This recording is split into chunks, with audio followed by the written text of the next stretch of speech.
Right, so the basic format is you have four teams split into opposition, government and opposition. So there are two government teams opening and closing and two opposition teams also opening and closing. The government teams argue for the motion, explaining why it's good or has a net positive impact. And then the opposition teams argue against it, explaining why it's bad or has negative impact. As I mentioned, you've got opening government, which is the opening half of the government side, closing government, which is closing half of the government side, opening opposition, which is the opening half of the opposition side, and closing opposition, which is the closing half of the opposition side, each of which have two speakers on their team. I'll explain a little bit more about the order of speaking and the roles of each of those in a second, but yeah, those are the four main teams. Within the debate, you will generally be given the motion, followed by 15 minutes of preparation time, and then each of you will give a 5-minute speech, or up to 5 minutes. Be aware that if it runs over 5 minutes, you will be asked to stop, and at 5 minutes and 15 seconds, the judge will just stop recording or judging anything you say, and your speech is essentially over at that point. So if that is said during the speech, just be aware, nothing beyond that point counts, if you like. So let's quickly talk about what the basic speech format is. So as I said, it's going to be, it should be roughly 5 minutes long. And in general, you should have an intro. You should give some rebuttal, and I'll explain which roles do give rebuttal in a second. And then there should be some substantive. So the intro basically just is where you signpost your speech, or essentially you introduce your main points, say, I'm going to say this, then this, then this, so that it's easy for the judge to follow along with what you're saying. Then you give some rebuttal, which is essentially where you deconstruct the previous speaker's arguments on the opposing side, and you talk about why it's wrong or what assertions they've made that might be incorrect. And then you give your substantive, which is your main arguments, your main points. So you might have thought of these reasons why the motion is good or correct, and you just talk about those and then expand on them. And that's kind of the main body of your speech, taking up maybe 4 or so minutes of it. Although don't worry if it takes up less, because obviously today will be your first time actually debating. So let's talk about the speaking order now. As I mentioned, it's split into the 4 teams. The opening government consists of the Prime Minister and Deputy Prime Minister. The opening opposition consists of the Leader of the Opposition and Deputy Leader of the Opposition. The closing government consists of the Member of Government and the Government Whip, while the closing opposition consists of the Member of Opposition and Opposition Whip. Essentially, the sides will take it in turns to speak, with the opening team going first, followed by the closing team. One thing that I think I forgot to mention is you are competing as a pair and not a whole side. So as a partnership, you're trying to beat the 3 other teams as opposed to just the other side of the debate. I think I forgot to mention that earlier. Right. The other main thing to think about within British parliamentary debates is points of information. So points of information are essentially where you ask a question or give a brief rebuttal to something that a speaker on the opposing side is saying. It can be given between the 1st and 4th minutes of their speeches, so kind of in the middle 3 minutes. And the way it generally goes, you raise your POI verbally, so you might generally say POI, and then it's up to the speaker whether they take it or not. If they do take it, it should last up to 15 seconds, i.e. it needs to be quite brief. It needs to be a question or rebuttal, i.e. something that the speaker can respond to. So my tip would be, if you phrase it like a question or you try and make it a question, then the speaker will be able to respond to that. So try and make all of your POIs questions at this time. POIs are quite important to BEP debating because they're a demonstration of engagement with the other side's arguments. It shows that you're directly acknowledging and challenging them. And more importantly, when you're making the POI, they can be used quite effectively to catch the opposition off guard or really demonstrate well how something that they're saying is completely wrong if they can't respond to it. So with regards to taking POIs, I'd probably take maybe 1, maximum 2 in your speech. If you take no POIs, then it will look like you're not really engaging. As mentioned, it's an important demonstration of engagement. And if you take too many, it will probably derail your speech. So in terms of taking POIs, just try and take 1 or 2 during your speech. So let's now talk about the speaker roles. Each of the speakers has a slightly different role. You want to do a few different things in your speech, so I'll just run briefly through what each speaker ought to be doing within their speech. So we'll start off with the first 2 speakers, the Prime Minister and Leader of the Opposition. The Prime Minister essentially introduces the whole debate. He sets a framework for the world that you're operating in. He essentially gives the rules of this world. He talks about any policies or models that are being implemented. So he essentially sets out what world we are operating here, and he or she also defines any terms within the motion which might be ambiguous. So, for instance, in a motion which was this House would legalize all drugs, the Prime Minister might talk about where they would be sold, how they might be regulated, things like that. And that's quite important because when you go on in the debate, those are the things that will be used by everyone to engage with the motion. The other thing that the Prime Minister does is introduce the initial government case, i.e. the sorts of points that the government side will be making and why they agree and support the motion. Then the second speaker is the leader of the opposition, who does something quite similar to the Prime Minister, but obviously opposing the motion. So they will introduce the initial opposition case, why they think the motion is wrong. They'll rebut the PM. And the other thing that they can do, you don't see it too often, but essentially introduce counter policies or a counter model which goes against what the PM has said. I'll talk a little bit more about counter policies and models in a bit, just because there are a few things that you need to bear in mind if you do decide to do that. Now let's go on to the Deputy Prime Minister and the Deputy Leader of the Opposition. So those are the second speakers on each side. Essentially, they both do the same thing. They rebut the points of the other side.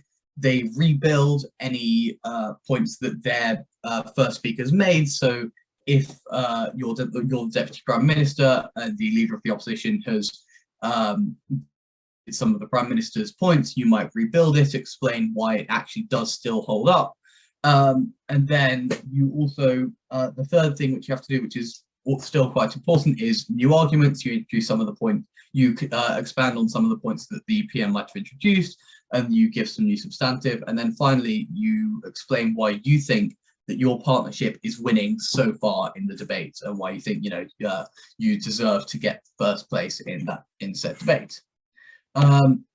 After that, you have the member of government or member of the opposition. Their main role is to provide extension, which I will expand on in the next slide. And then the final speakers on each team are the government/opposition whip. They essentially have to summarize the debate, giving biased adjudication, saying, well, government side said this, opposition side said this, and we think that we came off better because of this.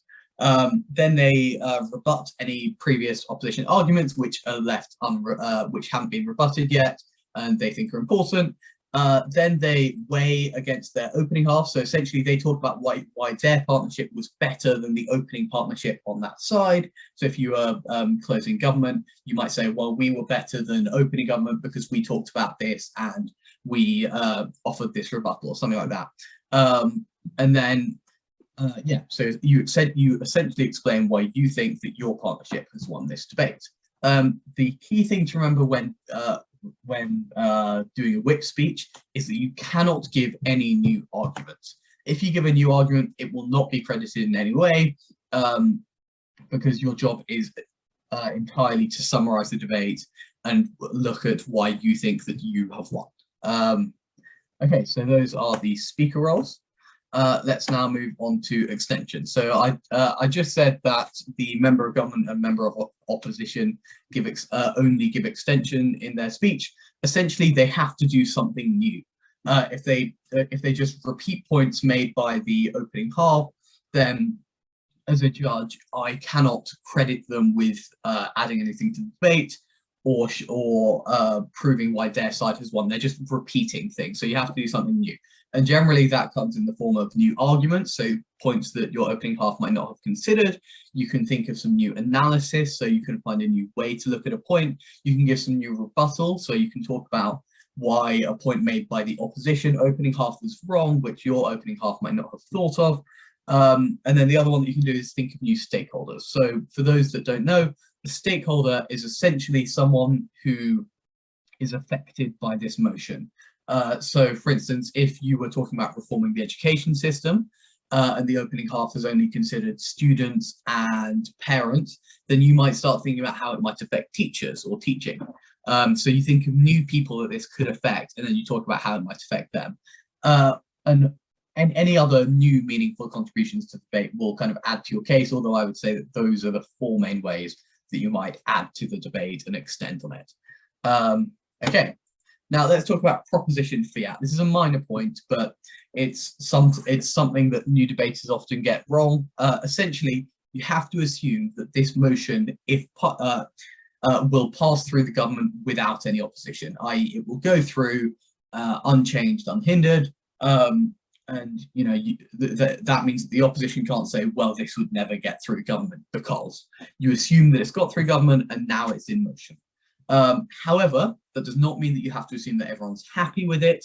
So you can talk about how there might be some contention and what effects that unhappiness might have.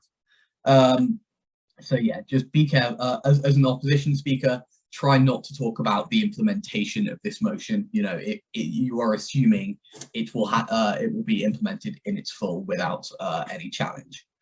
Now, another technicality, which is definitions. Basically, as I said, a prime minister gets to define some of the motion, some of the terms within the motion. Basically, when you define them, they have to be broad enough that either side of the debate can work with them. So if it was this house would legalize all drugs, you can't say, well, by all drugs, I mean only this specific drug. And, by legalize, I mean, it has to be prescribed, because that, suddenly the opposition there's not much to work with on either side. So it has to be a broad definition, and you cannot place or time set the debate, which basically means you can't say this will only happen in a certain place, like this will only happen in Bhutan or something, and you can't time set it, i.e. it will only be for this year or this time. You can only do those things if the motion calls for it, but it's quite rare, so just avoid it, basically. Now, on to counterpropping. So I talked earlier about how the Prime Minister offers policies and a model, and how the leader of the opposition can sometimes offer a counter policy or a counter model. Now, the leader of the opposition can do this, but they have to follow specific rules when they do it to try and make the debate fairer. So basically, the leader of the opposition has to do it. No one else can do it. You can't introduce new policies or a new model in the third speech of the debate. It has to be mutually exclusive to your side, i.e. you can't give a policy which is basically what the Prime Minister said, but it's nicer for you. So it has to be something which hasn't even been mentioned, which cannot happen in the proposition side as well. And finally, it can't take up more resources in the proposition side, in that it can't be some massive policy change that would that completely destroys the argument. It has to be, roughly the same amount of resources used. Okay. Now, finally, I'd like to talk about the different kinds of motions that you have. There are 5 kinds, I think, but there are 3 broad types of motion. First of all, there's this house would. This is the most common type of motion that you'll see, and essentially, it's where you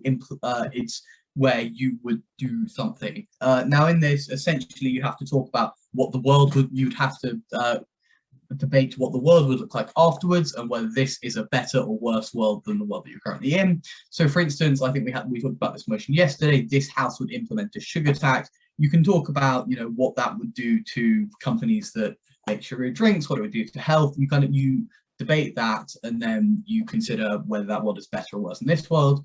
And then talking about specific sides, the proposition will give a model. They'll talk about how it might be implemented. So it would be a set tax proportionate to the amount of sugar in a food. And then they consider what problems being addressed and how you are solving those problems. So essentially, how does this motion solve the problems that are there? And then the opposition can give a counter model if needed. So if the proposition has been very harsh with its sugar tax, i.e. it's a very small tax, so it wouldn't have much of an effect, the opposition can give a counter model, and then they explain why this policy harms the problems that are there rather than improves them. So obviously we discussed the proposition and opposition points to this yesterday, if you're here. So yeah, I won't go too much into what sort of points you might make. Now, the other kinds of motions are this house believes that, this house supports, this house regrets, and this house as something as X would. So I'll start by talking about this house believes that and this house supports. In these motions, there is already a specific model implemented. So essentially, you can't debate what this new world looks like. You're just debating whether it is better or worse than the status quo. So in this House would motions, you contest what the new world looks like. In this House believes that you do not. You just analyze whether this world is better or worse. So just be careful if you come across a this House believes that motion. Don't try and start debating what the world looks like. The other main type of motion is this House regrets. Basically, I think we did one of them yesterday, so it might be something like this House regrets the rise of communism. Both sides set up a counterfactual, i.e. they think about what the world would look like if that thing had not happened. So what would the world look like if there was no rise of communism? Then they try and debate as to which one is most likely, and then they analyze them and compare this to the status quo, i.e. compare it to the world now. So you would so basically you are debating what this new world, what the world would have looked like, and then you are comparing it to the current world, and then you talk about whether it is better or worse depending on what side you're on. The final type of motion that you get are this House as something would, and essentially you have to consider how the motion might affect a very specific group. So I've only ever seen one of these motions in competition, and that was this House, as an otter in a zoo, would try to escape the zoo, basically.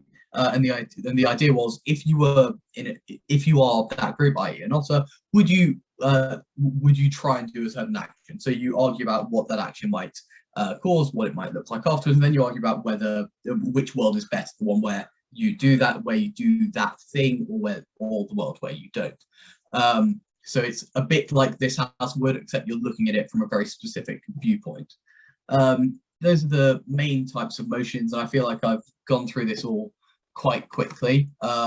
So if anyone has, that's me done, but if anyone has any questions about anything that I've said, like I said, I went through it quite quickly, please do feel free to ask, and I'll kind of expand on, anything.